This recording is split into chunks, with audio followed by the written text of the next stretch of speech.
And here is how. On operation at the end of the Cold War, he managed to intercept information from the Russian Northern Fleet. That helped the Allied nations divert a strike in the Baltics. And I tell you, ladies, you don't want a strike in the Baltics. That strike would have led to nuclear war and end the human race, as well as, almost all life on this planet for thousands of years, apart from you cockroaches. So, it turns out that Will has saved every human that lives and will ever live. I said.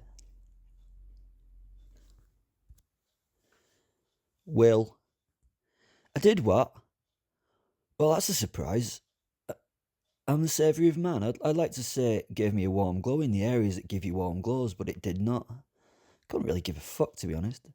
I'd never meant to do anything like that.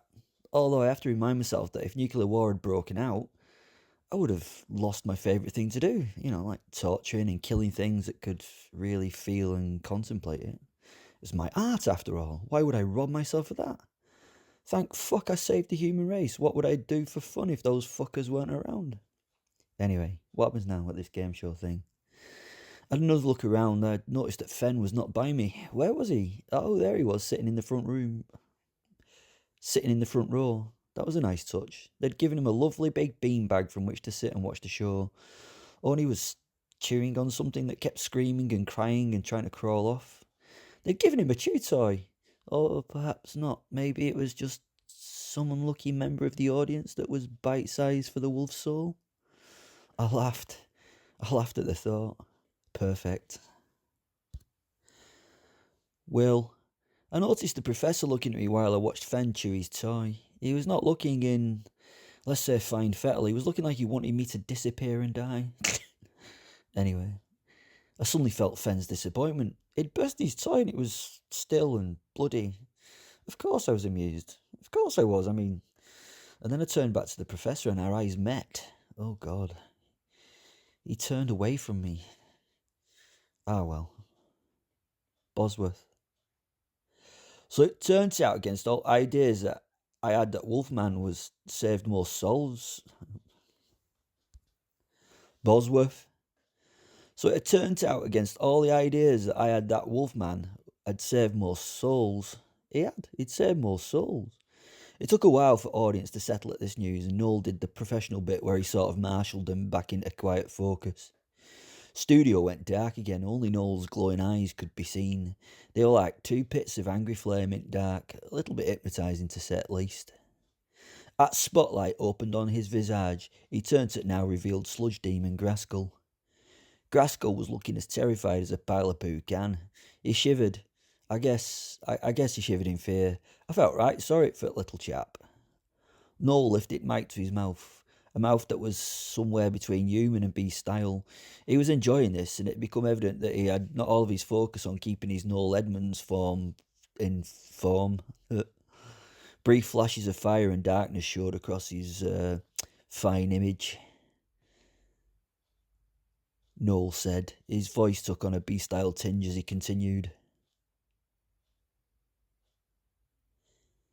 He turned, pointing an hand to partition that slid to one side, revealing lovely Debbie McGee stood on a hockey. If you don't know what hockey is, it's a bit where people stand to throw darts at a dartboard. And there she were, all beautiful and stuff, ready to throw a dart at the dartboard. Well, me little smear of shit, look at what you could have won. A beat-up board and 2.5 dance. 2.5 darts, I announced. The little demon looked devastated at this news, his eyes, all 13 of them, swell with tears. Noel asked the snivelling shite. I would just like to say sorry to the boys in the break. Oh, that's not me. The little thing was beside himself with tears. His hand wiped each eye in turn as he filled and spilt down his pile with tears. Yeah. Noel continued darkly. His tone changed back to pleasant Noel Edmonds at children's TV. He said to audience. Noel said, Oh shit, where's that card? Really? I said without thinking. Okay, I continued and read card. Gaskell, second prize is the release of you from this horror that is your existence. I looked at little Pile to gauge his reaction. It were smiling and jumping up and down with excitement. It looked thrilled. Now Noel looked back to Happy Thing. Kindness dwelt in his eyes. Was I going to see him destroy this little pile of shit that's existence was based on drowning souls in shit? Ah, now I know why he would rather not exist. It hit me that I would not want to be around if that was my lot in life, drowning souls in shit.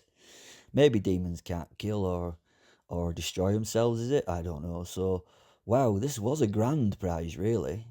I strangely felt satisfied that the little thing was getting something it wanted, something that, from its own point of view, was a great thing. Noel asked the demon.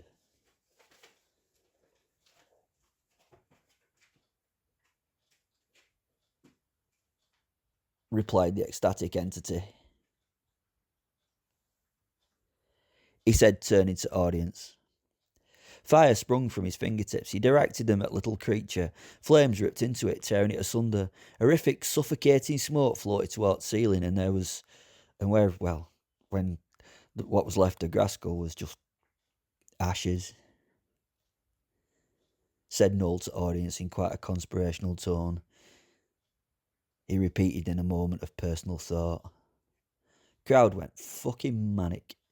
As applause started to fall, Noel lifted a finger to his right ear and made a face as if he was listening closely to what was being said. As the final cheers fell, he nodded. Crowd started to boo and hiss.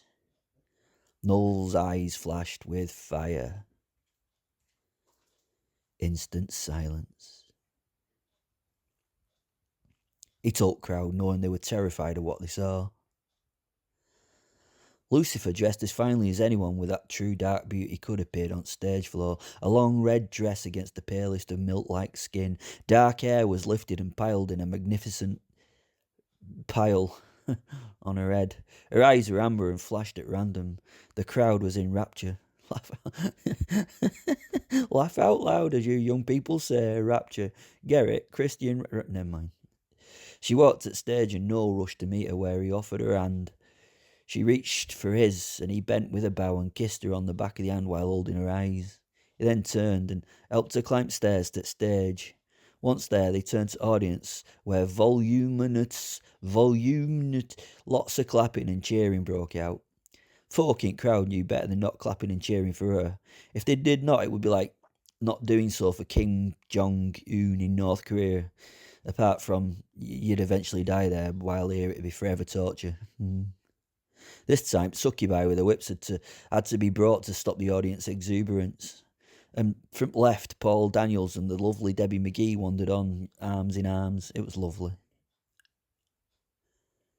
Said Noel, trying to wave down the crowd. He turned to Lucy and said... Lucy smiled and lifted a finely manicured hand with blood-red nails. She simply clicked her fingers and the crowd was silenced. Not out of a desire to stop making noise, not out of fear or any other reason, but because, well, she'd robbed them of the ability to make noise. Confusion took them. There was a lot of trying to look at own mouths and stuff and wondering why they couldn't make any noise. Said Noel. Professor started to move in his seat and prostrate. What do you mean that's not a word? It should be. It sounds right. He prostrated at his treatment. I don't care if that's... What? I don't care if it's not a real word. If what's his face, what's he called? Shakespeare can make up words because he likes the sound of them, then so can I. Yeah, I've met him. Yeah, he was a bit of a prostrator himself. Anyway, what are we talking about? Back to the professor. The prof told the audience. The audience looked at him as though he was spouting gobbledygook. Gobbledygook. He's actually a 4th level demon who tortures his damned by reading them the New York telephone book for eternity. So the professor tried to be a bit more basic. He said, and instantly regretted doing so. Not fair is not an argument in the face sort of life, you know. That is one of those wishy-washy ideas of morals and ethics that humans have created, making the fair think of them as just being such cuties. The only thing that was fair in the phase world was how fair and pretty some of the elves were, to be honest, said Simon, looking even more embarrassed as his sophisticated argument